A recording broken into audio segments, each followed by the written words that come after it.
मयि सर्वाणि कर्माणि सन्न्यस्याध्यात्मचेतसा निराशीः निर्ममो भूत्वा युध्यस्व विगतज्वरः।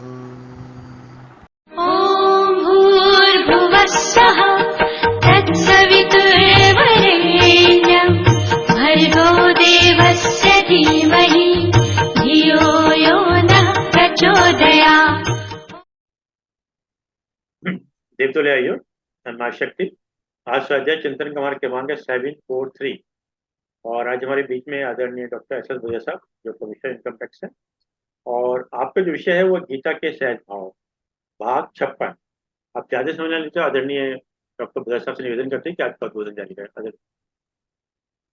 आदरणीय A.K. शर्मा साहब और अन्य इस कार्यक्रम में सहभागी सुधी जन गायत्री मंत्र के उपरांत आज की चर्चा का आरंभ करेंगे।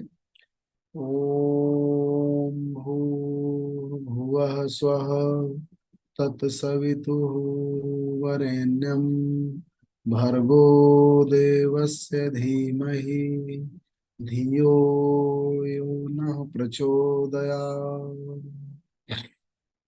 वस्तुतः पिछली परिचर्चा में हम लोगों ने यह विचार विमर्श किया कि ईश्वरः सर्वभूतानां हृदयसे अर्जुन तिष्ठति भ्रामयन् सर्वभूतानि यंत्रारूढ़ानि माया। अर्थात ईश्वर सभी अस्तित्वमयी जितने भी चेतनशील अस्तित्व हैं उनके हृदय प्रदेश में उस चेतना का, उस चिद का निवास है। अब यही बात उन्होंने पहले भी कही थी, सर्वस्य चाहम हृदि सन्निविष्टो मत्तः स्मृति ज्ञानम अपोहनम च वेदैः च सह वै अहमेव वेद्यो वेदांत कृत वेद विदेव चाहम। तो सर्वस्य चाहम हृदय सन्निविष्टो, मैं सभी के हृदय में निविष्ट होकर, वेदैः च सर्वै हृदय सन्निविष्टो मत्तः स्मृति ज्ञानम अपोहनम च, मुझी से ज्ञान की उद्भूति और मुझी तक ज्ञान की समाप्ति होती है। तो जो चेतना है वही दृष्टा है, वहीं से ज्ञान निःसृत है, वहीं से उद्भूत है, वहीं तक जाता है, वहीं से निकलता है, वहीं तक जाता है। तो ईश्वर एक तरीके से अपने आप को चेतना के स्रोत के रूप में, यहां भी जो उन्होंने कहा ईश्वर सर्वभूतानां हृदय से अर्जुन तिष्ठत्, अर्थात जो चेतना है, जो जिसके विभिन्न फैकल्टीज हैं, ये जो दर्शन करती है, जो देखती है, जो साक्षात करती है, जो महसूस करती है। एक दिन बड़ा अच्छा प्रश्न पूछा था हमारे नेप साहब ने कि क्या ईश्वर महसूस भी करता है? तो 13वें अध्याय में, 14वें अध्याय में जब गुणातीत की बात आती है तो श्री कृष्ण ने इस चीज को कहा।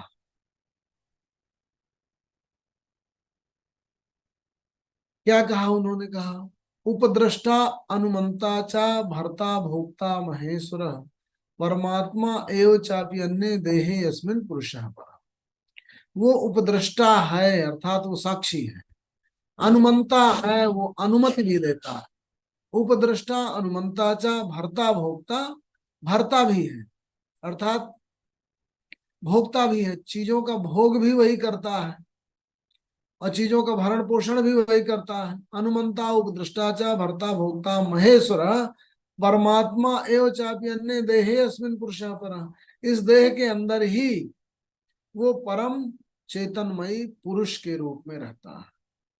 तो प्रकृति और पुरुष के अंतः संबंधों का विश्लेषण करते हुए उन्होंने पुरुष को कर्म में न संलग्न होने वाला होते हुए भी चेतना से उद्भूत जितने भी गुण हैं उन सब में भाग लेने वाला, उन सब की अनुमति प्रदान करने वाला बताया। ये 13वें अध्याय का जो 22वां श्लोक था वो उनके इस प्रश्न का निवारण करता है कि ईश्वर सृष्टि में पुरुष और प्रकृति के रूप में अगर इस पूरी सृष्टि को विभाजित किया जाए, जो चेतनशील अंतःकरण में सर्वव्याप्त चेतना है और जो उसके ऊपर अष्टधा प्रकृति है, उन दोनों से मिलकर के जो ये बनती है, अस्तित्वमयी पुरुष बनता है, व्यक्ति बनता है, या सभी चेतनशील बनते हैं, तो उनमें दोनों की क्या भूमिका है। तो 13वां अध्याय जो प्रकृति पुरुष योग है, उस पे उन्होंने यही बताया और इसका विस्तार से उन्होंने विश्लेषण किया। क्षेत्र क्षेत्रज्ञ विभाग योग है कि क्षेत्र क्या है और क्षेत्रज्ञ क्या है, 13वें अध्याय। उसमें 21वें में उन्होंने कहा था, उन्होंने पहले क्या कहा प्रकृति और पुरुष का विभेद करते हुए कि प्रकृतिम पुरुषम च विद्धि अनादि उभव। प्रकृति और पुरुष दोनों अनादि हैं, इनका कोई आदि नहीं है, हमेशा से चलते आए हैं, और दोनों के संयोग से ही चेतनशील व्यक्तित्वों का निर्माण होता है। विकारांश गुणांश विद्धि प्रकृति समूह, जितने विकार हैं, जितने गुण हैं, वो प्रकृति से उद्भूत होते हैं, और जो चेतना है वो पुरुष है। कार्य कारण कर्तृत्व हेतु प्रकृति उच्यते, पुरुष सुख दुखानाम भोक्तृत्व हेतु उच्यते। जो पुरुष है वो सुख और दुखों आदि का भोक्ता है। कार्य कारण और कर्तृत्व ये सब प्रकृति से निःसृत और उद्भूत है। तो जो पुरुष है, जो चेतना है, वो क्या क्या है, सुख और दुखों का भोक्ता भी है। और फिर उन्होंने कहा पुरुष प्रकृतिस्थो ही भोगते प्रकृति जान गुणान, प्रकृति से उत्पन्न हुए जितने भी गुण हैं उनका जो भोक्ता है वो प्रकृतिस्थ होकर पुरुष प्रकृति के अंदर बैठा हुआ होकर के उनको भोगता है। अब कारणम गुण संगवश सत सत योनि जन्म, उन्हीं गुणों के कारण से हम अगले जो भी हमारा नेक्स्ट स्टेप होता है, चाहे इस जन्म में चाहे दूसरे जन्म में, वो हम किन गुणों का साथ रखते हैं, किन गुणों से बंधे रहते हैं, किन गुणों से प्रभावित रहते हैं, वही गुण हमारा आगे का चरण निर्धारित करते हैं। फिर उन्होंने कहा उपद्रष्टा अनुमंता चा भर्ता भोक्ता महेश्वर, ये जो महाईश्वर है, जो मनुष्य के अंदर विद्यमान है, वही उपद्रष्टा है अर्थात विटनेस है, वही अनुमंता है, वही आदेश देता है, अनुमति देता है, वही भरता है मतलब वही सपोर्ट करता है, और वही भोगता है, वही एंजॉय करता है। तो कुल मिलाकर के इसको इसलिए हम लोगों ने विश्लेषण किया कि गीता जो है एक तरीके से अष्टधा प्रकृति के अंदर एक ऐसे चेतना के स्रोत की कल्पना, चिद की कल्पना करती है जो पुरुष रूप में होता है, जो चिद रूप में होता है, चेतना के रूप में होता है, वही देखता है। और हम उस स्रोत में स्थापित न होकर हम हमारा जो अटेंशन है, हमारा जो फोकस है, वो बाह्य अष्टधा प्रकृति में रहता है, जिसमें से मन है, इंद्रिय है, हम है, पांचों तत्व हैं, इन सब भूमि आपा अनल वायु खम मनोबुद्धि अहंकार, इनमें हमारी चेतना, हमारा जो कंसंट्रेशन है, हमारा जो ध्यान है, अटेंशन है, वो यहाँ फोकस्ड रहता है। जबकि उसे चेतना के स्रोत में अगर फोकस कर दिया जाए तो ये जो ब्रह्मता है, ब्राह्मण सर्वभूतानि यंत्रारूढ़ानि माया, ये जो अष्टधा प्रकृति से बना हुआ यंत्र है, जिसे हम भव सागर कहते हैं, होने वाला सागर, जहां पे हम माया से प्रभावित होते हैं, वो खत्म हो जाएगा। अच्छा, 13वें अध्याय में उन्होंने क्या कहा था, दैवी ही ऐसा गुणमयी मम माया दुरत्या मामेव ये प्रपद्यन्ते माया में ताम तरन्ति थे।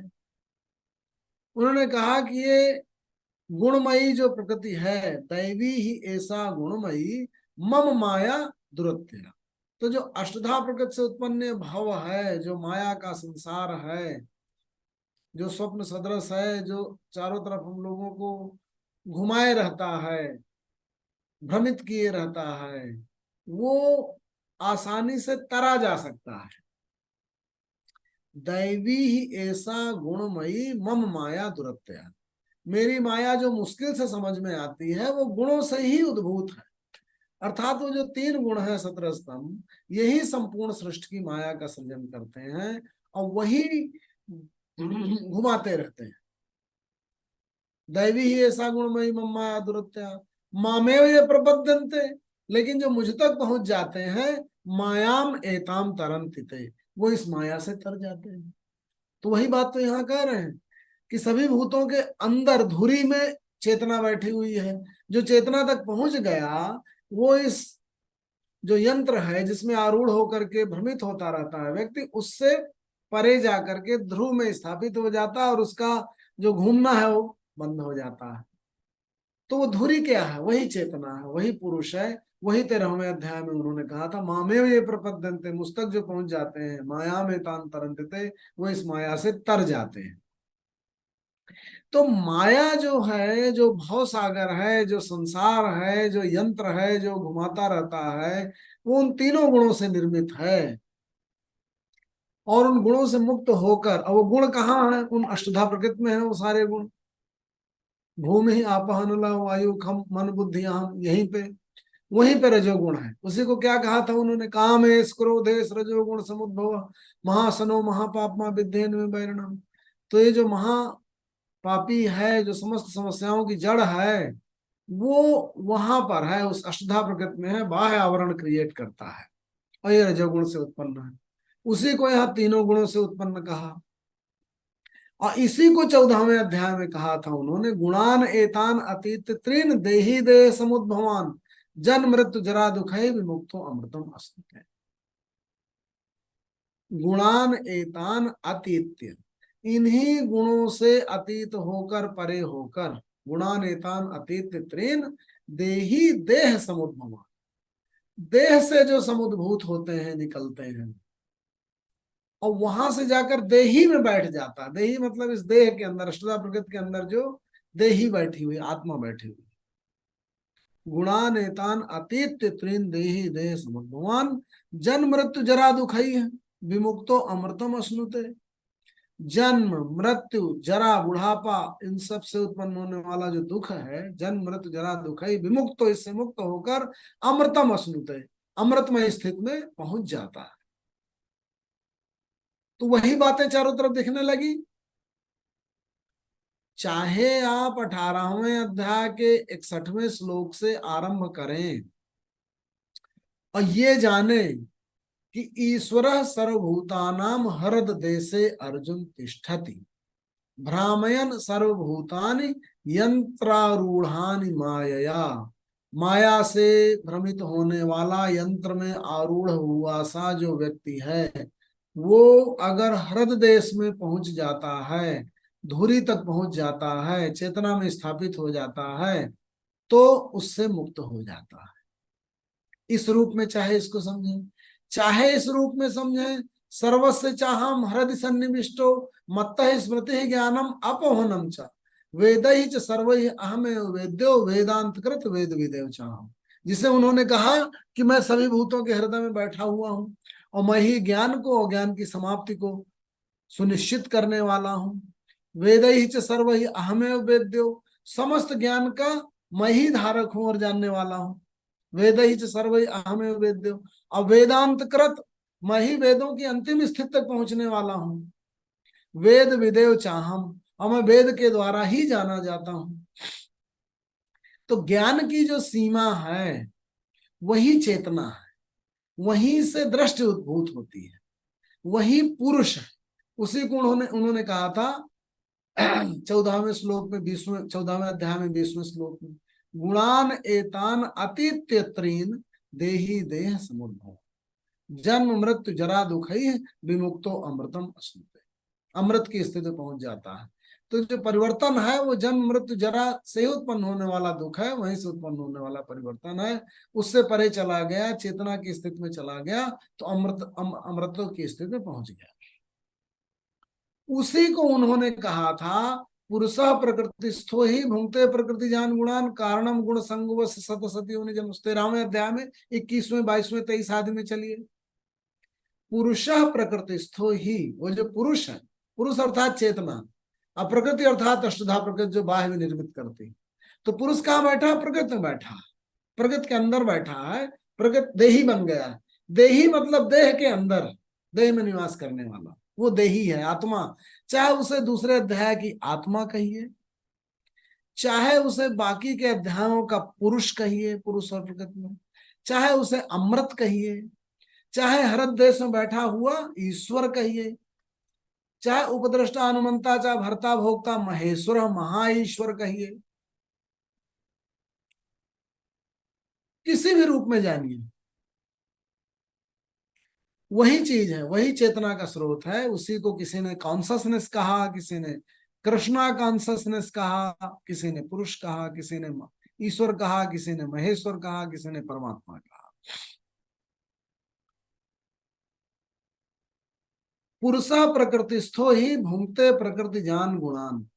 तो जो नेब साहब का प्रश्न था वो यहाँ उत्तरित होता है कि चेतना कार्य कारण कर्तृत्व में नहीं है, लेकिन भोगने में है, महसूस करने में है, देखने में है।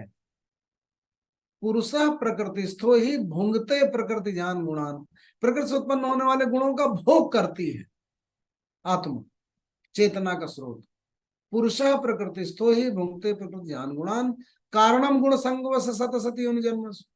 और फिर उन्हीं गुणों के संग की वजह से सत सत योनियों में व्यक्ति आगे जाता है। तो आगे आपका जो मार्ग है इस जन्म में और अगले जन्म में, वो किन गुणों में आप बैठे हुए हैं, किन गुणों से बंधे हैं, उससे निर्धारित होने वाला है। और क्या क्या पुरुष करता? उपद्रष्टा अनुमंता च भर्ता भोक्ता महेश्वर। उपद्रष्टा है, साक्षी है, परमिटर है, अनुमति देने वाला है क्योंकि वही दृष्टा है, भर्ता है, सपोर्टर है हर चीज का, अब भोक्ता है, भोग करने वाला है। परमात्मा एव चापि उक्तो देहे अस्मिन पुरुषा पर। इस देह के अंदर वही परम पुरुष है जो बैठा हुआ है। इस रूप में उसे 13वें अध्याय में भी कहा गया। मजे की बात 5वें अध्याय में भी यही कहा आए थे पहले से। अच्छा, मैं 5वें अध्याय में फिर से जाऊंगा क्योंकि बड़ा ही महत्वपूर्ण है वहां पे। पहले 13वें श्लोक को पढ़ लें 5वें अध्याय के, जो यही चीज कहता है। 13वें अध्याय में हम क्या कहे थे? सर्व कर्माणि मनसा संन्यस्त आस्ते सुखम बसी नव द्वारे पूरे देही नैव कुर्वन् न कार्यम। अर्थात 9 दरवाजों वाला जो ये पुर है उसमें वो देही बैठी हुई है, आत्मा अर्थात चेतना बैठी हुई है।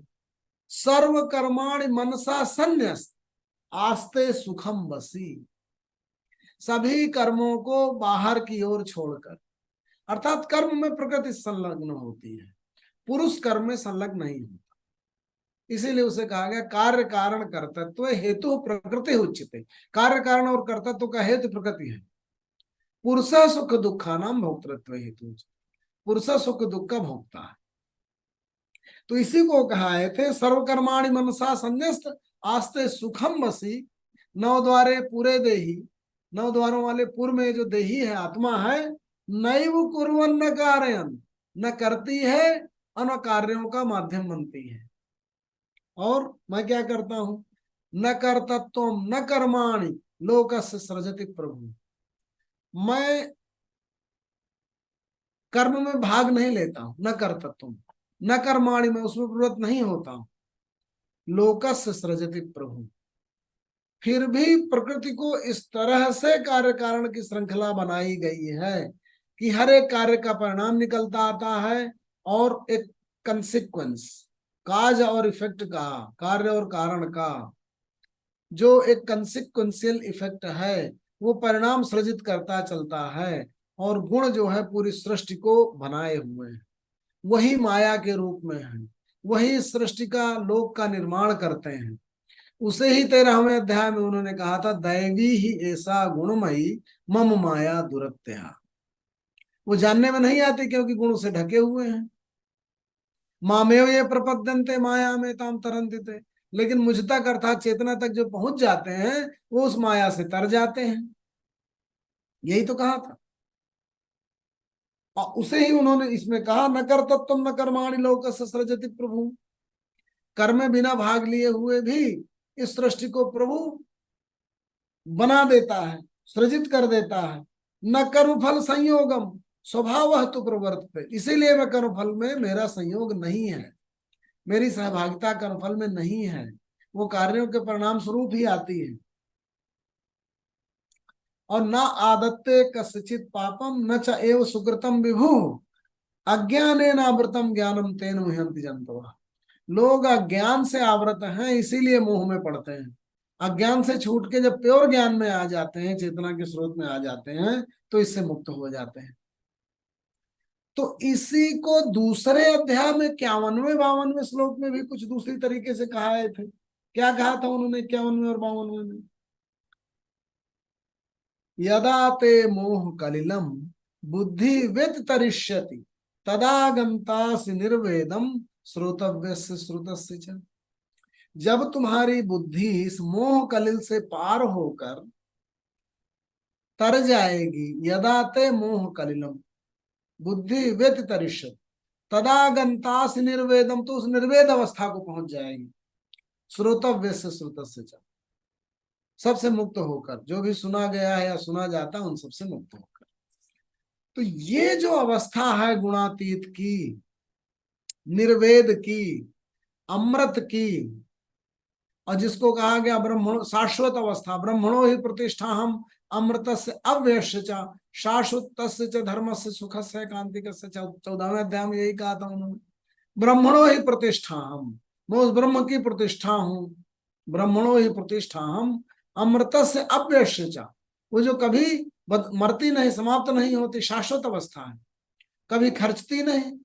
ब्रह्मणो ही प्रतिष्ठा हम अमृत से अव्यश्य शाश्वत से धर्म से, वो शाश्वत अवस्था है धर्म की। सुख से एकांतिक से, एकांतिक सुख की। तो बार बार कृष्ण जो इस अवस्था में आने की बात कर रहे हैं, ज्ञान की पराकाष्ठा जिसे पहले उन्होंने कहा था, और जिसे उन्होंने कहा कि वही ईश्वर है, वही परमात्मा, वही परम चेतना है, वही निर्वेद अवस्था है, वो कैसे प्राप्त हो, अर्थात तरह तरह के माया के प्रभावों से आप मुक्त हो, उसे उन्होंने दैवी ही ऐसा गुणमयी मम माया दुरत्या, मुश्किल से जानी जाने वाली है मेरी ही माया है। ये डिवाइन है, एक तरीके से दैवी है, अगुणमयी है, गुणों से संचालित है। मामेव ये प्रपद्यन्ते माया में ताम तरंतते, इसलिए जो मुझ तक पहुंच जाते हैं वो इस माया से तर जाते हैं। तो मुझ अर्थात पुरुष तक, अर्थात चेतना के स्रोत तक, तो चेतना के स्रोत तक पहुंचना है। प्रकृति में जो गुणों का प्रभाव है उनसे मुक्त होना है। उसे 4थे अध्याय में हम अथकेन प्रयुक्त पापमाचरित पुरुष पूछा था अर्जुन ने, किससे? तो उन्होंने कहा था कामेश क्रोधेश रजोगुण समुद्भव, रजोगुण को सबका कारक बनाया था। क्या बताया था? इंद्रियाण मनोबुद्धि से अधिष्ठान उच्चते, इंद्रियाण मन बुद्धि वहीं पे वो बैठी रहती है।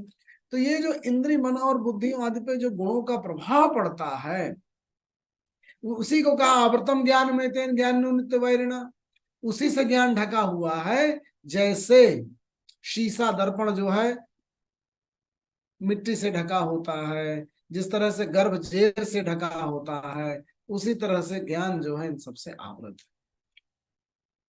तो बार बार जो बात पहुंचती है, तरह तरह से उस अवस्था की बात पहुंचती है जहां पे वो बुलाते हैं बार बार कृष्ण, जिसे कृष्ण कॉन्सियसनेस, चेतना का स्रोत, जिसे आनंद का स्रोत, सच्चित आनंद की अवस्था कहा जा रहा है, वो कहाँ है?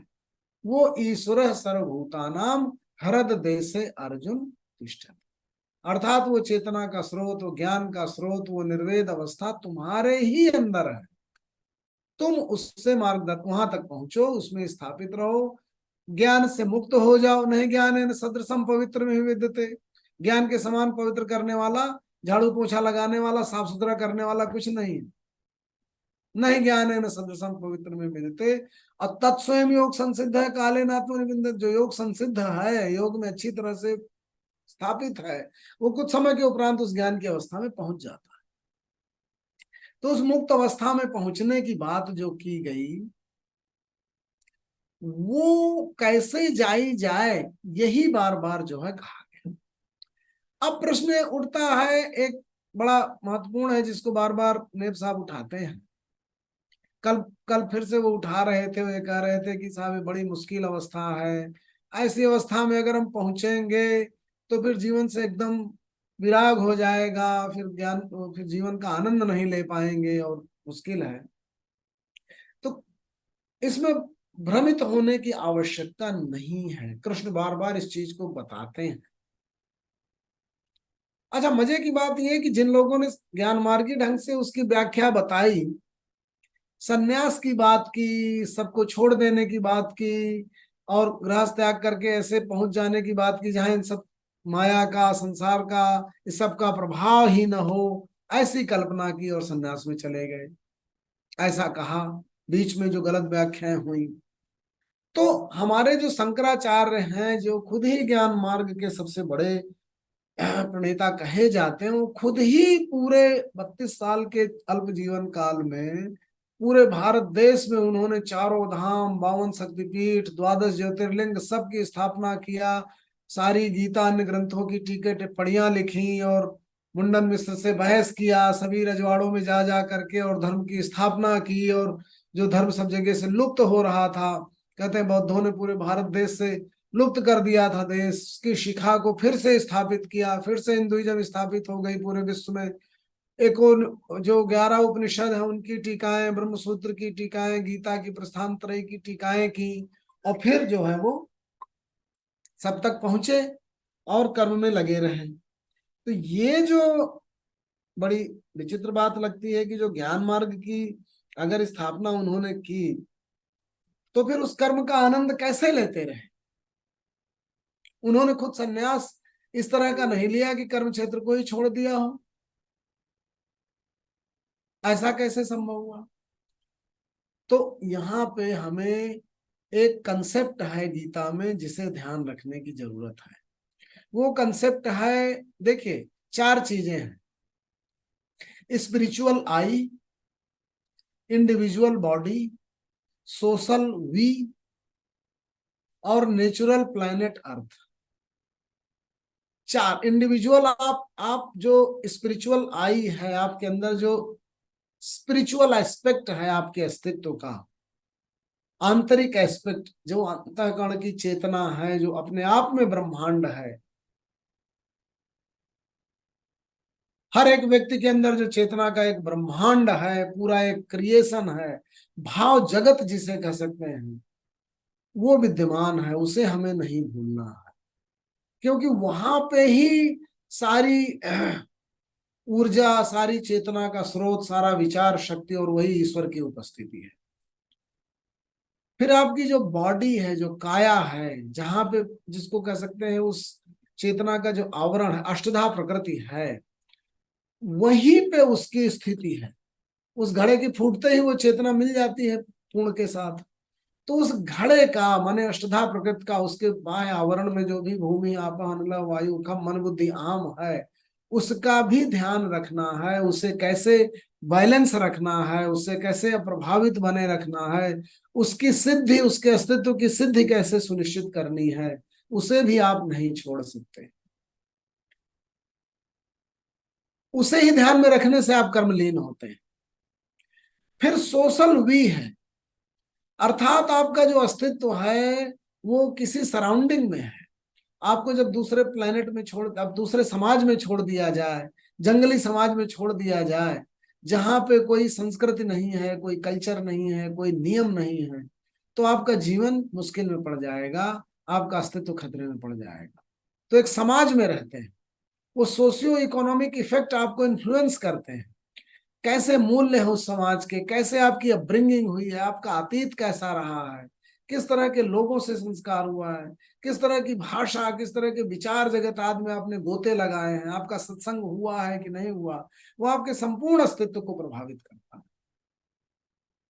तो आपका स्पिरिचुअल आई, आपकी इंडिविजुअल बॉडी जो अष्टधा प्रकृति से बनी है, आपका सोशल वी, और आपका जो नेचुरल प्लैनेट अर्थ है, जो नेचर है, जो आपकी सराउंडिंग है। आपको अगर इस प्लैनेट से सेपरेट कर दिया जाए, जिसके एक एक तत्वों से, एलिमेंट से आप बने हैं, और जहां ऑक्सीजन नहीं है वहां छोड़ दिया जाए, दूसरे प्लैनेट पे छोड़ दिया जाए, आपका सर्वाइवल मुश्किल में पड़ जाएगा।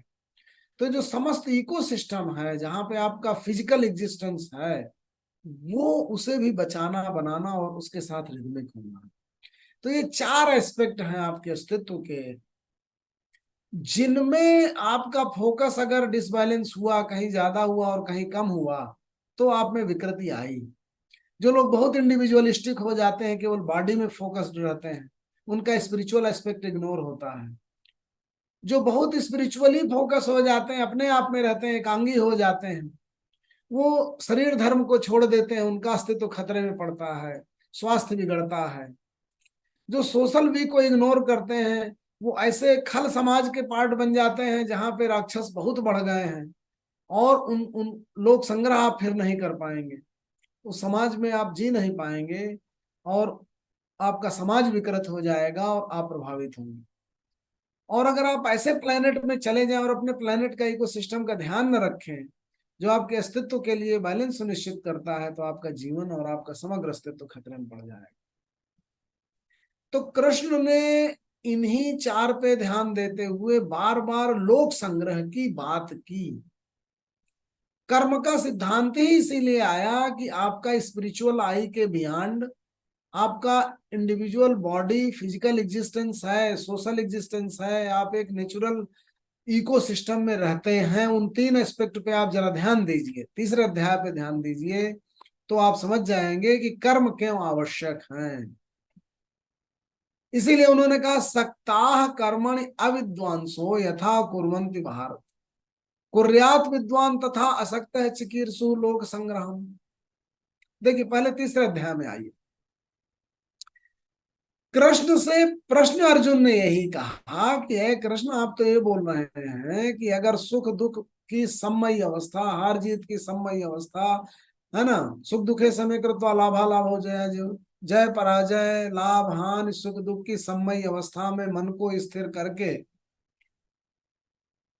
और सारे गुणों से अप्रभावित हो करके ऐसी सम्मय अवस्था में रहो कि विहाय कामान यह सर्वान पुमांस चरत निस्पृहा निर्ममो निरंकार शांतिमति गच्छति आपूर्यमाणम अचल प्रतिष्ठम समुद्र मापः प्रविशन्ति यद्वत्, कि जैसे व्यक्ति के अंदर तरह तरह से समुद्र में जैसे तमाम नदियों का जल आ करके गिरता रहता है, वैसे ही समस्त कामनाएं तुम में आ करके प्रविष्ट भी होती रहें, कामनाएं उद्भूत भी होती रहे, तो भी उनसे तुम निष्प्रभावित और संतुलित बने रहो। तो इस तरह की बुद्धि योगमय अवस्था में तुम मुझे स्थापित करना चाहते हो, तो इतने भयंकर कर्म में क्यों लगाते हो। जैसी चेत कर्मणते मता बुद्धि जनार्दन तत्किम कर्मणि घोरे माम नियोज्यसे सब। तो उस बुद्धि योग की सम्मय अवस्था में मैं बना रहा हूं, मैं कर्म में क्यों लगूं। व्यामिश्रेण वाक्यन बुद्धि मुहैसी में तदेकम मद निश्चित श्रवम आपने हम। मुझे मैं विमोहित सा हो रहा हूं तुम्हारे दो तरह के वचनों से। कभी तुम मुझे कहते हो बुद्धि योग में लग जाओ और फिर भयंकर कर्म में लगाने की बात कर रहे हो। तो कृष्ण ने कहा लोके यस्मिन् दुविधा निष्ठा पुरा प्रोक्ता मयानघ ज्ञान योगेन सांख्यानाम कर्म योगेन योगिनाम न कर्मणाम अनारंभात न स्कर्मं पुरुषो अश्नुते न च संन्यासनाते सिद्धिं समधिगच्छति। न कर्मणाम अनारंभात न स्कर्मं पुरुषो अश्नुते, अर्थात व्यक्ति कर्मों के अनारंभ से, न आरंभ करने से नैष्कर्म्य अवस्था नहीं प्राप्त करता। क्योंकि जो अस्तित्व है वो नेचर में है, इकोसिस्टम में है, समाज में है, सोशल सिस्टम में है, फिजिकल बॉडी में आपकी चेतना का एग्जिस्टेंस है। तो उन तीनों एस्पेक्ट को अगर स्पिरिचुअल आई तुम्हारा इग्नोर करेगा, बुद्धि योग स्पिरिचुअल है, ज्ञान योग स्पिरिचुअल है, अंतःकरण का है, वो एक एस्पेक्ट है, उसके अलावा तीन एस्पेक्ट और हैं। तो कर्म में बने रहते हुए शरीर धर्म का, समाज धर्म का और लोक धर्म का पालन करते हुए जब तुम सम्मय अवस्था में आओगे और फिर बुद्धि योग की अवस्था में रहोगे, तो अस्तित्व की सार्थकता को प्राप्त कर पाओगे। तभी उन्होंने कहा न कर्मणाम अनारंभात न स्कर्मं पुरुषो सुनते। न स्कर्मता जो होती है अर्थात कर्म करते हुए भी कर्मों से निष्प्रता बनी रहना, असक्तता बनी रहना, वो कर्मों में लग करके ही आ पाएगी, कर्म से अलग होके नहीं आ पाएगी। न कर्मणाम अनारंभात न स्कर्मं पुरुषो सुनते न च संन्यासनाते सिद्धिं समधिगच्छति, अर्थात इसको छोड़ दोगे, संन्यास ले लोगे, इससे तो सिद्धि अस्तित्व की सिद्धि नहीं मिलेगी। नहीं कश्चित क्षणमपि जातु तिष्ठति अकर्म कृत कार्यते ही अवश्य कर्म सर्व प्रकृति जय गुण ही। एक क्षण के लिए भी तुम कर्म से अलग नहीं हो सकते, क्योंकि शरीर है। नहीं कश्चित क्षणम अपि जातु तिष्ठति अकर्म कृत, एक क्षण के लिए भी अकर्ममय तुम नहीं रहते हो। शरीर में हजारों हजार संक्रियाएं हो रही हैं, करोड़ों करोड़ संक्रियाएं हो रही हैं, रक्त संचरण तंत्र चल रहा है, हृदय चल रहा है, चेतना आपकी क्रियाशील है, आपका शरीर धर्म है जो घटित हो रहा है, प्रतिक्षण बदल रहा है। 7 साल में आप पूरी आपकी कोशिकाएं बदल जाएंगी, कितने कितने लाखों lakh millions and billions of जीवाणु आपके अंदर हैं। आपकी त्वचा के ऊपर एक लेयर है पूरी इस तरीके के माइक्रो ऑर्गेनिजम्स की, कैसे उनसे आप अलग हो सकते हैं? नहीं कश्चित क्षणमपि जात तिष्ठति अकर्म कर कार्यते ही अवशः कर्म सर्व प्रकृति जयी। इसीलिए प्रकृति से उद्भूत जो गुण है उसमें न चाहते हुए भी तुम कर्म में संलग्न हो। कर्मेंद्रियाण संयम में आस्ते मनसा स्मरण इंद्रियार्थान विमूढ़ आत्मा मिथ्याचार से उच्यते। भैया कर्मेंद्रियां बनी ही इसलिए है कि कर्म करें, आंखें बनी ही इसलिए है कि देखें, मुंह बना ही इसलिए है कि खाए, नाक बना ही इसलिए है कि श्वसन करे और सांस लो और अपने जीवन को संचालित करो और चलो। अर्थात अदरवाइज तो तुम जिसने तुम्हें बनाया है उस पे ही प्रयोजन लगा दिए, न तो तुम उसे जान रहे हो किसने बनाया, न तो तुम जान रहे हो क्यों आए, न तुम जान रहे हो तुम्हारा अस्तित्व क्यों हुआ, और उसी पे प्रश्न लगाए दे रहे हो। वहां तक पहुंच भी नहीं है, उसको प्रश्नांकित किए दे रहे हो। कर्मेंद्रियाणि संयम यास्ते मनसा स्मरण इंद्रियार्थान विमूढ़ात्मा मिथ्याचार से उच्यते। कर्मेंद्रियों को जबरदस्ती फोर्स करके उनको रोक देना और मन से फिर उन चीजों को स्मरण करते रहे। भूख, भाई भूख लगेगी क्योंकि अस्तित्व है तो डिमांड करेगा। रक्त संचरण है, चाहेगा, शरीर को चलाने के लिए एक ऊर्जा की आवश्यकता है तो चाहेगी, उसे भोजन चाहिए यंत्र को चलाने के लिए, सांस चाहिए। तो जबरदस्ती कर्मेंद्रियों को बंद कर, आबद्ध कर और मन से फिर स्मरण करो तो इंद्रियार्थान विमूढ़ आत्मा मिथ्याचार से उच्यते। ये तो एक तरीके का मिथ्याचरण हो जाएगा।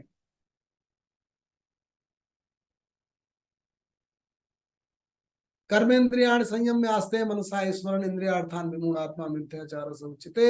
यह तो इंद्रियाण मनसा नियम में आरभते अर्जुन कर्मेंद्रिय कर्म योगम असक्त है विशेष। इसलिए उन्होंने ये कहा कर्म योग में संलग्न हो, इंद्रियों का निग्रह करो। यह तो इंद्रियाणि मनसा नियम में आरभते अर्जुन। इंद्रियाणि पराणि याहु इंद्रियभ्य परम मन मनसस्तु परा बुद्धिर्यो बुद्धे परतस्त, उन्होंने कह दिया था इंद्रियों को संचालित करने वाला मन है और मन को संचालित करने वाली बुद्धि है। तो इंद्रियों को मन से नियंत्रित करो।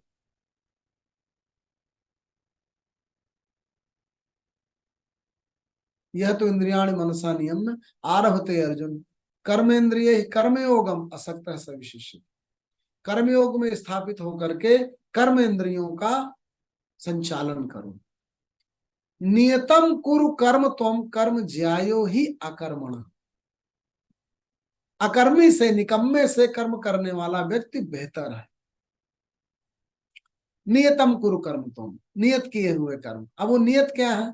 तो जो चारों एस्पेक्ट हम डिस्कस कर रहे थे, spiritual I, individual body, social we और नेचुरल प्लेनेट अर्थ, नेचुरल जो सराउंडिंग है इकोसिस्टम, उसमें जो नियत आया, जो पूरी जो कर्म की प्रक्रिया, जो समाज की प्रक्रिया है, उसका पूरा व्याकरण देखिए तीसरे अध्याय में यहां से चल पड़ता है।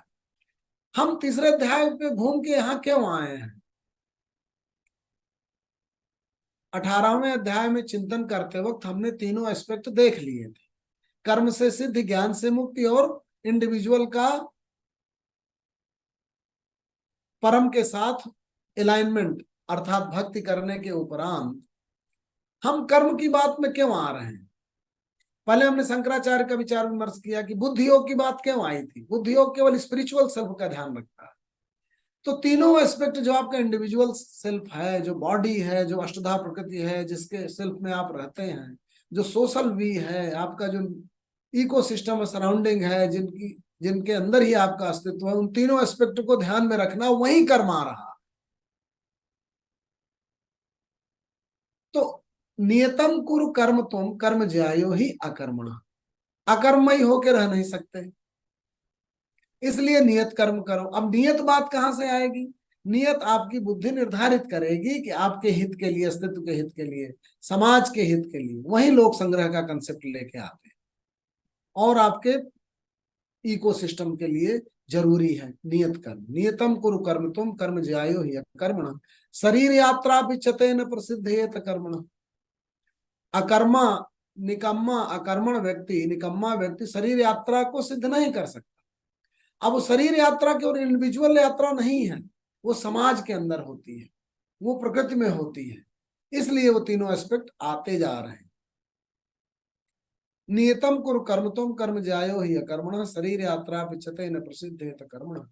यज्ञ अर्थात कर्मणो अन्यत्र लोको एवं कर्म बंधन तदर्थम कर्म कौन्ते मुक्त संग समाचार। तीसरे अध्याय का 9वां श्लोक आते ही यज्ञ इंट्रोड्यूस हो गया। अब यज्ञ क्या है? आपके इंडिविजुअल का, समाज का और प्रकृति का कल्याण करने वाले समस्त कर्म, वहां पे आपको संलग्न होना है, वहां पे आपको इन्वॉल्व होना है, एंगेज होना। तो उन यज्ञों के अतिरिक्त अगर कर्म करोगे तो फिर बंधन में पड़ जाओगे। यज्ञ अर्थात कर्मणो अन्यत्र लोको अयम कर्म बंधन।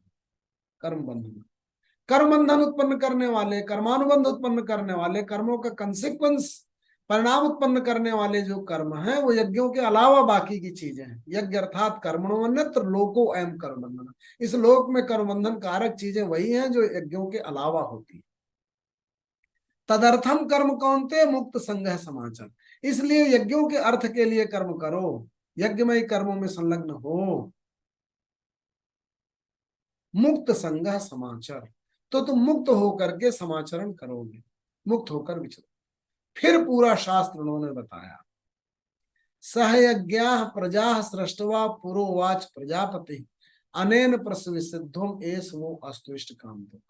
अर्थात इवोल्यूशन होते वक्त जब पशुवत व्यवस्था से इवॉल्व होकर के मनुष्य समाज आया होगा, तब प्रजापति ने, जो भी प्रजापति हुए होंगे जिन्होंने इस पूरे मनुष्य समुदाय को संकलित किया होगा, एक समाज बनाया होगा। जो समाज, पहले ग्रुप का कंसेप्ट आया, समाज का कंसेप्ट आया, फिर राजतंत्र बनाया गया, स्टेट का कंसेप्ट आया, फिर उससे नियम बनाए गए, फिर उन नियमों से व्यक्ति खुद को ही अनुशासित किया, तमाम राज्य बने, उनके नियम बने और हमने एक व्यक्ति को राजा बनाया, अर्थात हमारे खुद के गवर्नर बनाए अपने आप से अपने आप तक। तो सह यज्ञा प्रजा सृष्टवा पुरोवाच प्रजापति। प्रजापति जो थे, जो प्रजा का संचालन करने वाले, प्रजा कंसेप्ट आ गया। देखे, इन पहले स्पिरिचुअल सेल्फ था बुद्धि योग में, कृष्ण ने आरंभ किया था द्वितीय अध्याय का सबसे बड़ी चीज से, चेतना, आत्मा। वो कंसेप्ट पूरे बता डाले थे। उसके बाद धीरे धीरे वो इंडिविजुअल सेल्फ के अंदर अंतःकरण बुद्धि योग की बात उन्होंने की थी कि वो चेतना ही अंतःकरण को संचालित करने वाला एक पूरा बृहद संसार है जो स्पिरिचुअल वर्ल्ड है आपके मनुष्य के अंदर। वहां दूसरे अध्याय में आए थे सांख्य योग में। फिर थोड़ा सा आगे बढ़े थे, फिर बुद्धि योग के द्वारा जो इंडिविजुअल व्यक्ति है वो अपने आप को कैसे बैलेंस रखे, इंद्रियों मन आदि के प्रभाव से, अहम आदि के प्रभाव से मुक्त रह के बचा रह पाए। फिर अब तो स्पिरिचुअल आई से इंडिविजुअल सेल्फ तक गए, फिर सोशल वे में आ गए कि तमाम सारे व्यक्ति जब किसी समाज में बिहरते हैं, रहते हैं, बृजते हैं, बसते हैं, तो कैसे शासित हो और किस तरह से सांस्कृतिक मूल्यों और राजनीतिक मूल्यों आदि का ध्यान रखें और व्यवस्था को अच्छे ढंग से चलाएं, संचालित करें यज्ञ कर्मों के द्वारा। क्यों? सह यज्ञा प्रजा सृष्टवा पुरोवाच प्रजापति। प्रजापति ने आरंभ में ही क्या कहा था? अनेन प्रसविसिद्धम एस वो अस्तु इष्ट काम। तुम इन यज्ञों के माध्यम से इस पूरी प्रजा का, पूरे समाज का, पूरे प्रकृति का पालन पोषण करो और वो यज्ञ तुम्हें इष्ट कर्म देने, इष्ट फल देने वाले हैं। सहयज्ञ प्रजा सृष्टवा पुरोवाच प्रजापति अनेन प्रसविसिद्धम एस वो अस्तु इष्ट काम। देवान भावेत अनेन ते देवा भावयन्तु परस्परम भावयन्तम श्रेयो परम अवाप्स्यति। अब देव क्या है? देव मतलब द्वितीयमयी, प्रकाशमयी, प्रकृति की जो शक्तियां, ये आ गया आपका नेचुरल प्लैनेट अर्थ। अर्थात आपने स्पिरिचुअल आई से, इंडिविजुअल बॉडी से, सोशल वी से नेचर तक आप जा रहे हैं।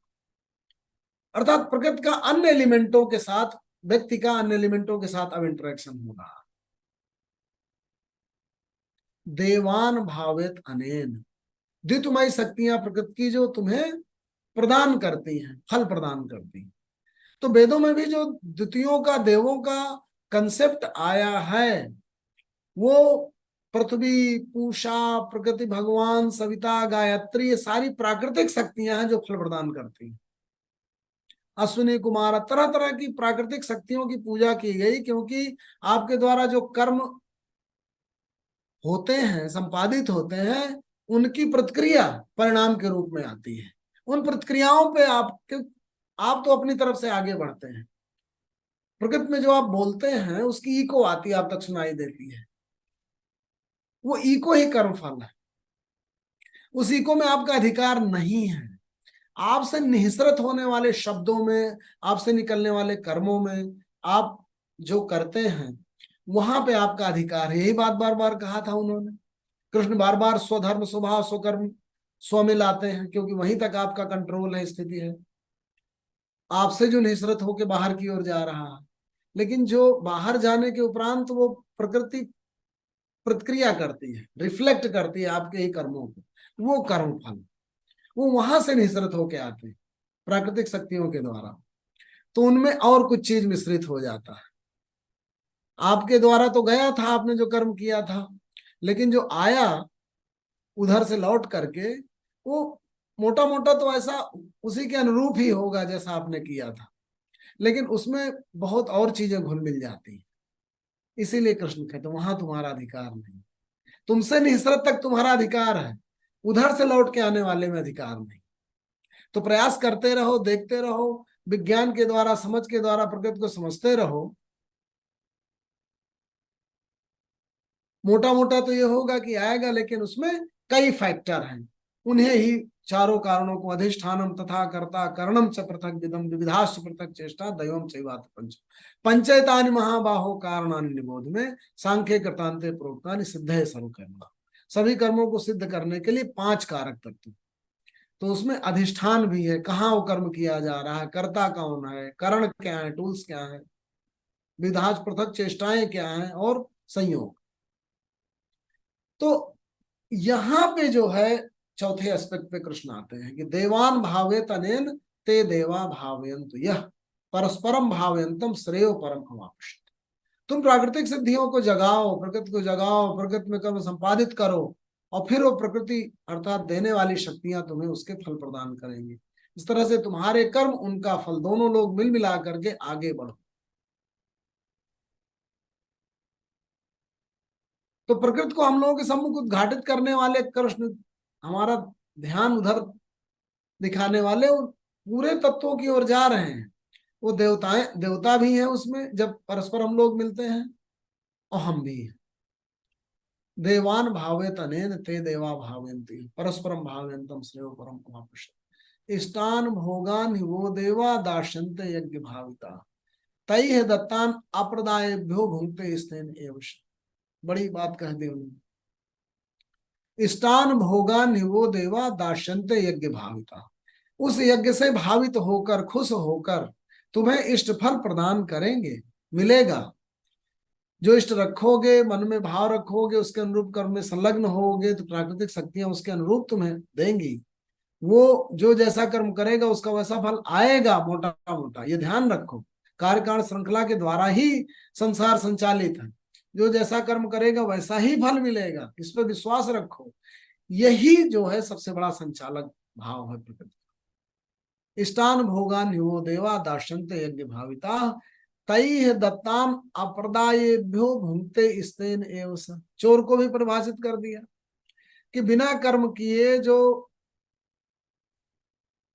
फल को ले लेता है, या कर्मों का जो प्रभाव आया हो उसको सबके प्रपोर्शन में, जिसका जितना संयोग है उसमें उसके फल को बिना बांटे अकेले ही जो सब चीज भोग लेना चाहता है, वो एक तरीके का चोर है। बहुत बड़ा सिद्धांत है चोर होने का। अर्थात जहां पे आप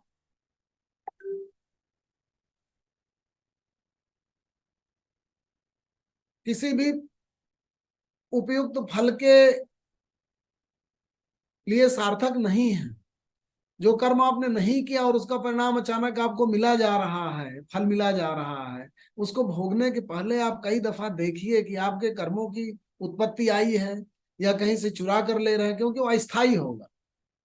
जो आपके कर्मों से निःसृत फल होगा, क्योंकि आपके कर्मों से उद्भूत है और उन कर्मों की शक्ति आपके अंदर है, उसकी सक्षमता है, वो निरंतर बनी रहने वाली है, तो उसमें निरंतरता रहेगी, हरदम रहेगा। जिस प्रोपोर्शन में आप कर्म कर सकते हैं, जिस प्रोपोर्शन में आपको उसके फल मिल सकते हैं, और जो उसमें अन्य भाग लेने वाले भागी हैं, उनका प्रोपोर्शन आप निकाल दीजिए, उनको भी दे दीजिए। तो जितना बचेगा वो आपका स्वाभाविक अधिकार भी है और उतना हमेशा आपके अधिकार क्षेत्र में रहने वाला है, उतना हमेशा मिलता रहेगा। लेकिन डिस्प्रोपोर्शनेट अगर कोई चीज आपको मिल गई है तो एक आध बार हो सकता है चांद से मिल गई हो, बट वो बार बार मिलने वाली नहीं है।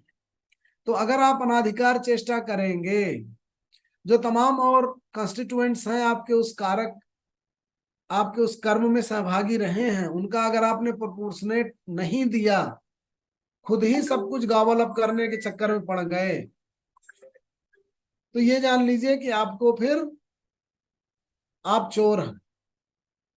प्रकृति से आप अनाधिकार चेष्टा कर रहे हैं, अनाधिकार प्राप्त करना चाह रहे हैं। तो इसीलिए उन्होंने कहा यज्ञ शिष्ट असिनः संतो मुच्यन्ते सर्व किल विषयी भुंजन्ते तु अघम पापा ये पचन्ति आत्म कारणात्। जब आप कर्मों में संलग्न हो, किसी क्रिया में संलग्न हो, तो यज्ञ शिष्ट, तो उस कर्म के फल आएंगे। जो यज्ञ जिसमें आप अपने आप को एंगेज करते हैं, उस यज्ञ का परिणाम आएगा, उस परिणाम का जो अवशेष बचेगा उसका जब आप भोग करेंगे, यज्ञ शिष्ट असिनः संतो मुच्यन्ते सर्व किल विषयी, तो सभी पापों से मुक्त हो जाएंगे। यज्ञ शिष्ट असिनः संतो मुच्यन्ते सर्व किल विषयी। अब भुंजन्ते तो अघम पापा ये पचन्ति आत्म कारणात्। लेकिन अगर आप सब कुछ को पचा जाना चाहते हैं, अनाधिकार चेष्टा कर रहे हैं, जो आपका अधिकार नहीं है वो पाने की कोशिश कर रहे हैं, तो फिर आप मुक्त नहीं हो पाएंगे, फिर आप बनते चले जाएंगे। तो कर्म की पूरी प्रक्रिया में ये जानना जरूरी है कि आपका कर्म जो है, पहली चीज तो कैसा कर्म हो, यज्ञ कर्म हो, तभी कर्म बंधन से बचे रह पाएंगे। दूसरी चीज अधिकार चेष्टा ही करें प्राप्त करने की, अर्थात सभी प्रतिभागियों का सम्यक भाग निकालने के उपरांत जो अवशेष बचे, यज्ञ शिष्ट बचे, उसी का भोग करें। तो इस तरह से उन्होंने ये बताया कि कैसे आप प्रकृति के साथ इंगेज हो, सोशल एस्पेक्ट और नेचुरल एस्पेक्ट।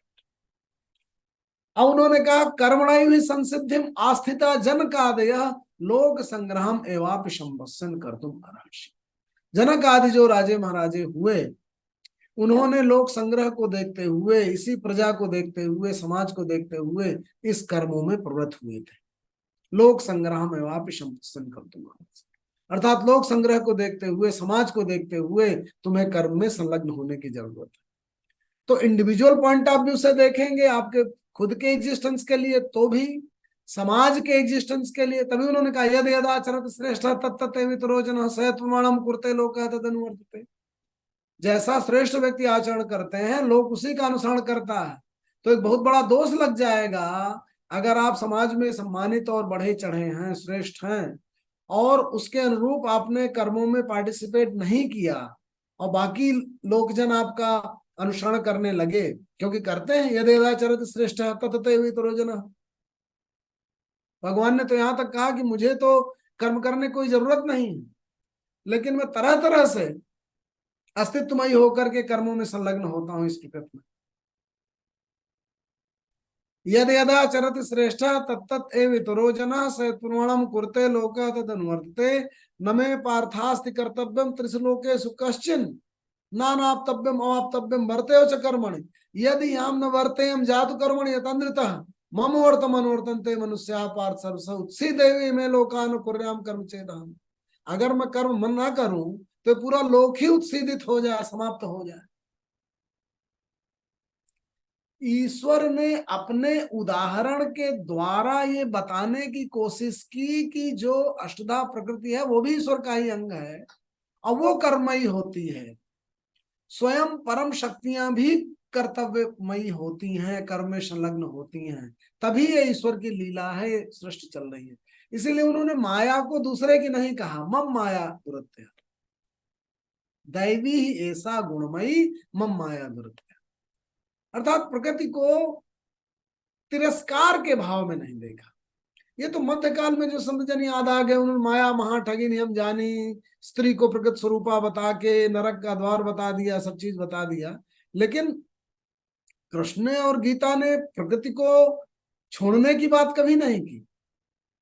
प्रकृति से मुक्त रहना है, प्रकृति में रहते हुए, कर्म में रहते हुए कर्म से मुक्त होना। तो कुल मिलाकर के आज तृतीय अध्याय में फिर से घुसने का मेरा पर्पज यही था कि हम चारों एस्पेक्ट्स ऑफ एग्जिस्टेंस को इग्नोर न करें।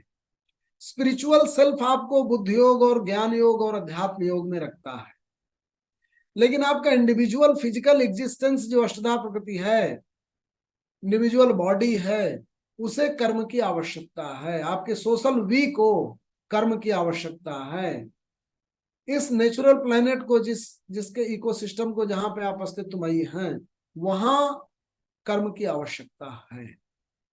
इसलिए अस्तित्व की सार्थकता के लिए, सिद्धि के लिए जो यंत्र अस्तित्वमयी है, जो शरीर बना हुआ है, वहां जब जब रहेगा कर्म रहेगा। तो जो हमें रिदमिक होना है वो इन चारों एस्पेक्ट में रिदमिक होना। तो भले ही ये भ्रामेन सर्वभूतानि यंत्रारूढ़ानि माया, यंत्र हमें भ्रामित कर रहा है, घुमा रहा है, लेकिन हम मानसिक रूप से अगर उस यंत्र में मामेव ये प्रपद्यन्ते अर्थात चेतना में स्थापित हो जाएंगे, तो इन सब बाह्य प्रभावों से मुक्त हो जाएंगे आध्यात्मिक रूप से। लेकिन शारीरिक रूप से हम संसार में ही रहेंगे, शरीर में रहेंगे और उसे संचालित करते रहेंगे, निष्प्रह होकर कर्ममयी होंगे। इसे ही निष्काम कर्मयोग कहा गया। तो आज संयोग से कुछ ऐसा रहा कि 18वें अध्याय के इस 61वें श्लोक के माध्यम से हम लोग ज्ञान योग में घुसे, दूसरे अध्यायों में जो चेतना का संसार है वहां तक गए, और उसके बाद कर्म संसार तक हमने ट्रेवल किया। और पूरा प्रथम अध्याय से आगे कैसे कैसे बढ़ते गए उस पर चिंतन किया कि निराशा के उपरांत पहले द्वितीय अध्याय में भगवान कृष्ण ने आत्मा जो सबसे बृहद चीज है आध्यात्मिक जगत की, उसका विश्लेषण करते हुए हमें बुद्धि योग अर्थात इंडिविजुअल व्यक्ति अपने अंतःकरण में किस तरह से समत्वमय अवस्था में रहे, इंद्रिय मन आम आदि से निष्प्रभावित होकर के सम्मय अवस्था में रहे, द्वितीय अध्याय। तृतीय अध्याय फिर कर्म में लगा, फिर अंतःकरण से उठा के बाहर ले गए कि इंडिविजुअल में आओ, समाज में आओ और संसार में आओ, वहां ले गए। वहां कैसे? फिर ज्ञान में ले गए चौथे अध्याय में कि जब आप कर्म में संलग्न होते हैं तो आपको कर्म प्रभावित करते हैं, कर्मानुबंध सृजित होते हैं, फिर उससे कैसे मुक्त हुआ जाए, फिर उठा के अंदर ले गए, फिर संन्यास में ले गए 5वें अध्याय में। फिर अब हम अगली बार 5वें अध्याय को फिर से अच्छे ढंग से इसको जाएंगे, व्याख्यायित करेंगे और डिस्कस करेंगे कि कैसे जब आप स्पिरिचुअली और एक्सटर्नली दोनों तरह से इंटरेक्ट कर रहे होते हैं, अंदर बाहर हो रहे होते हैं, तो कर्मानुबंध सृजित होते हैं और उनसे मुक्त रह पाते हैं। 5वां अध्याय आ जाएगा। तो वही उन्होंने कहा सांख्य और योग एक ही चीज है। यद सांख्य प्राप्त स्थानम तद योग गम्यते एकम सांख्यम च योगम च यः पश्यति स पश्यति। सांख्य और योग कैसे एक हैं, इसको कैसे आप देख पाएंगे, वो 5वां अध्याय है। फिर 6वां ध्यान योग। ध्यान योग के माध्यम से आप बार बार अंतःकरण में इंट्रोस्पेक्शन करते हैं, रिट्रोस्पेक्शन करते हैं, मनन चिंतन आदि करते हैं, जिससे आप सम्मयी अवस्था में बने रहते हैं। तो ये प्रथम 6 अध्याय है। फिर 7वें आदि से आगे जो बात हुई थी, तो ये नेक्स्ट वाले में हम लोग फिर से 61वें के बाद वाले श्लोकों में चलते हुए देखेंगे कि कैसे शुरू के अध्यायों से गीता हम लोगों को जोड़ती है। धन्यवाद आदरणीय डॉक्टर साहब। आज आपने गीता के सहज भाव का 56वां पार्ट लिया। ऑलरेडी सब लोग अनम्यूट हैं, और आदरणीय दीदी साहब जो है चंडीगढ़ से लौट रहे हैं, ट्रेन के सफर में हैं, और जिज्ञासा इतनी कि तब भी सुन रहे हैं पूरा। प्रश्न करूंगा। शायद प्रश्न है आगे मेरा, प्रश्न है।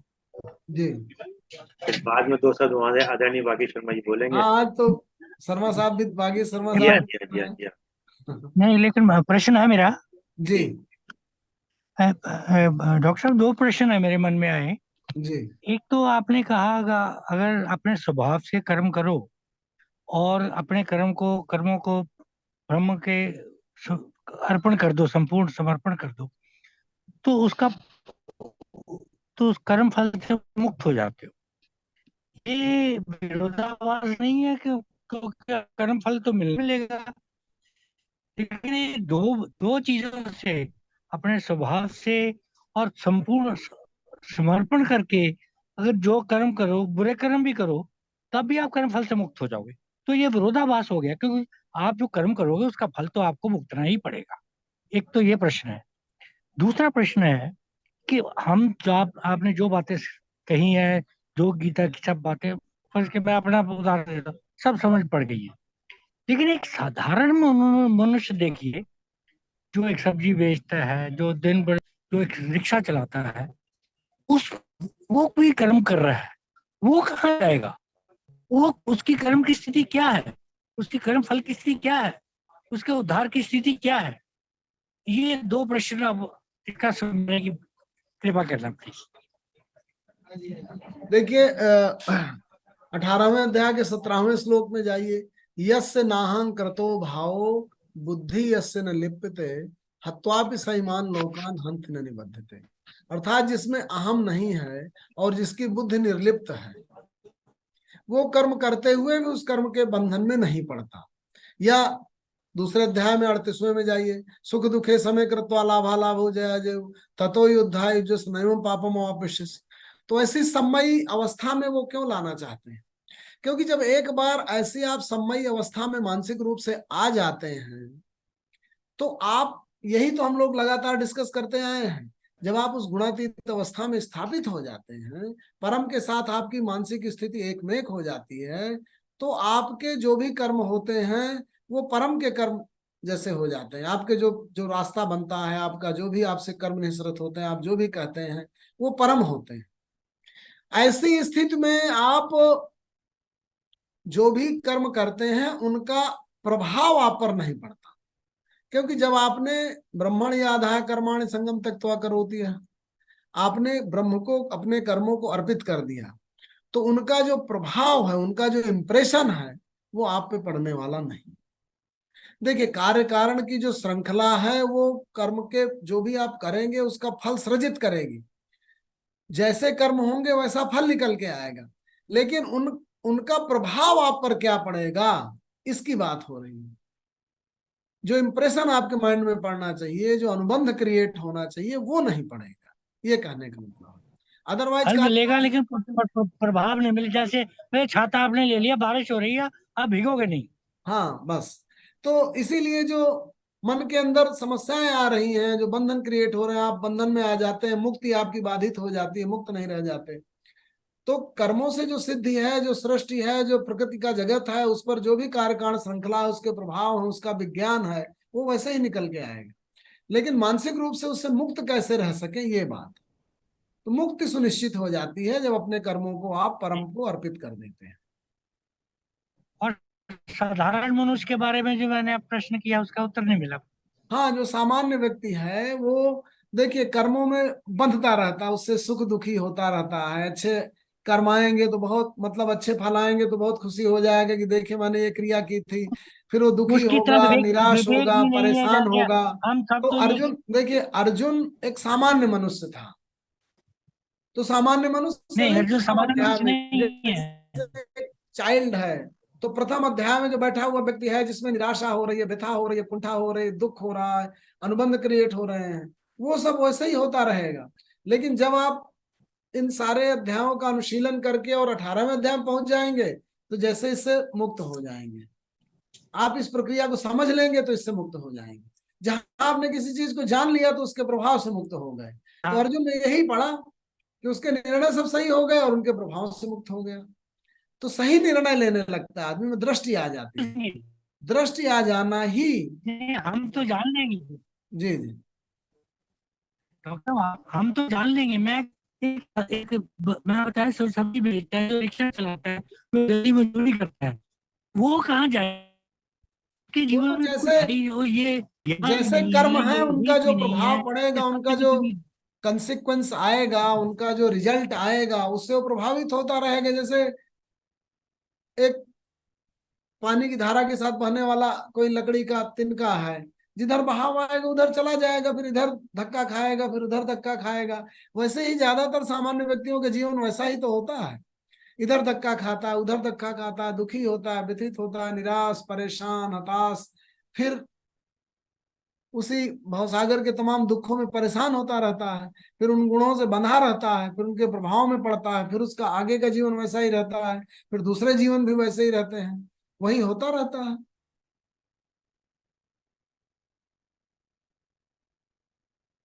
चलिए आदरणीय भागेश शर्मा जी। डी डीलिंग हो गई शायद सर कुछ, देवऋषि जी। हाँ, वो सफर में है, यात्रा। सफर। जी जी। सफर तो हिंदी का और अंग्रेजी का सफर दोनों ही गड़बड़ कर देते हैं ना कई बार। अब ये अंग्रेजी हिंदी के सफर से अब अंग्रेजी के सफर में पहुंच गए। तो डॉक्टर साहब बहुत बहुत आभार, दर्शन हो रहे हैं अब तो। अब कल एक्चुअली एकादशी थी, इसलिए अरविंद भाई का फोन तो आया था, लेकिन वो मैं फ्री 7:30 एकादशी को, क्योंकि सुंदरकांड का पाठ होता है, हमारे गुरुजी का आदेश है हमारे लिए। तो अब तक 56 हो गए, अब तक 56। हम्म, बहुत जी, जल्दी आप क्लोजिंग लोगों पे जाना है का हमको। शुभकामनाएं हैं, तो चलता जा रहा है। जी जी जी नहीं, और जैसे देवऋषि जी ने भी कहा ये अनवरत है, और आप भी ने भी कहा कि वो अनवरत चल रहा है जीवन, जिसके भाग्य में जो मिलेगा वो है ना, अनहोनी होनी नहीं, होनी है सो होए। जी जी। तो चलता रहे। वो था ना पहले किसी कैलेंडर पे आया था कि वो जो है, नहीं की तूने तो करके देख, जैसी करनी वैसी भरनी, नहीं की थी तूने तो करके देख। बताओ, इतना कह के छोड़ दिया उन्होंने, मत के देखो। तो जो होना है वही है, वही जो राम रचि राखा को कोई सकत बढ़ावे सा। तो बहुत बहुत आभार है सर आपका।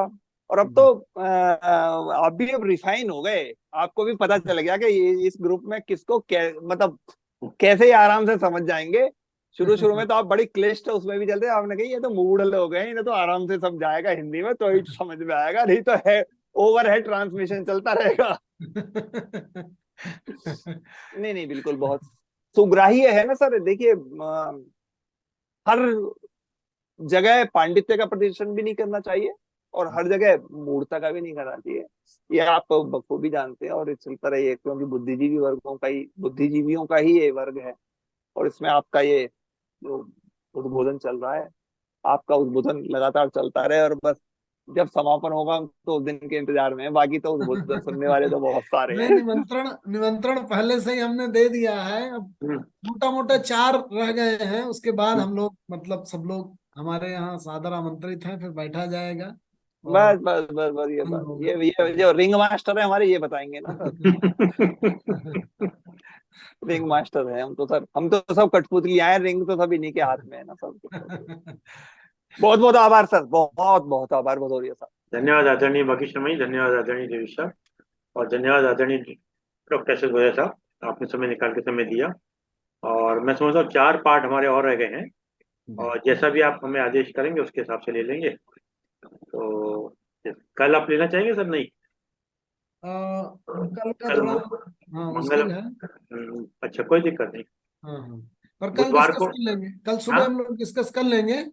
अगर हो पाया तो कल कर देते हैं। ठीक है, ठीक, क्यों बुधवार को तो डॉक्टर आदिशम दीक्षित साहब का है ना, बुधवार को। अच्छा अच्छा, तो कल का ठीक, रख दीजिए, हमारा फिर ठीक रख है, फिर कल दीजिए। काम करते हैं, ठीक है सर। जी धन्यवाद। जी। जैसा कि एक विचार के साथ और 3 बार ओम के साथ अपनी बात समाप्त करते हैं। आज का विचार बहुत छोटा सा है। हमेशा मुस्कुराकर जिंदगी को हमेशा मुस्कुराकर, खुश रहकर व तनाव मुक्त रहकर जियो, गुजारो। जिंदगी को हमेशा मुस्कुराकर, खुश रहकर व तनाव मुक्त रहकर गुजारो, क्योंकि हम नहीं जानते कि ये कितनी बाकी है। क्योंकि हम नहीं जानते कितनी बाकी है। क्योंकि संसार में आज भी 5 से 10 लाख लोग ऐसे हैं जो रात को सोते हैं, सुबह को नहीं उठ पाते। परमात्मा ने अगर हमको सुबह को उठाया और दिन दिया है तो इसकी बहुत बड़ी कृपा है। आइए 3 बार ऊपर करते हैं।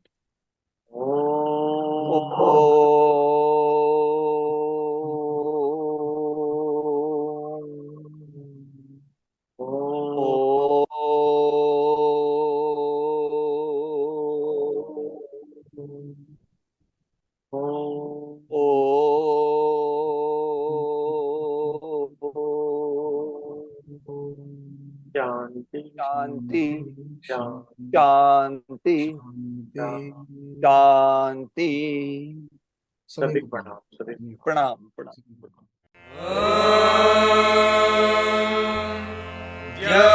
शान्तिरन्तरिक्षं शान्तिः पृथिवी शान्तिरापः शान्तिरोषधयः शान्तिः वनस्पतयः शान्तिर्विश्वे देवाः शान्तिर्ब्रह्म शान्तिः